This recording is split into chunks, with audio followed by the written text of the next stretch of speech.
Good morning, everyone, and welcome to this morning's episode of the Maritime Morning Brief, brought to you by the Marine Exchange of Puget Sound. I'm your host, Sarah, back again this morning bringing you the essentials on vessel movements and maritime conditions today in Washington.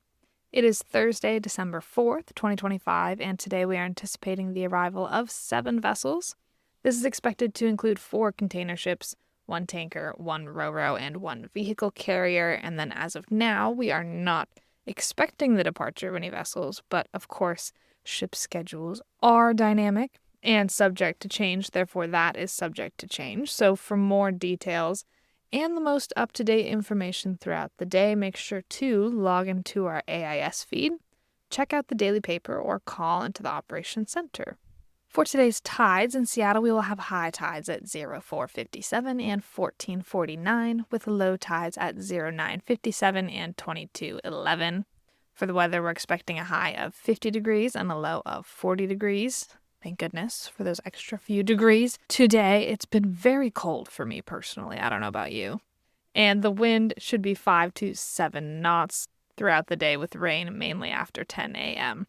Before we sign off, I wanted to let you know that the U.S. Coast Guard cutter Polar Star has departed Seattle for its 29th deployment to Antarctica in support of Operation Deep Freeze, which is the annual mission to resupply U.S. Antarctic stations.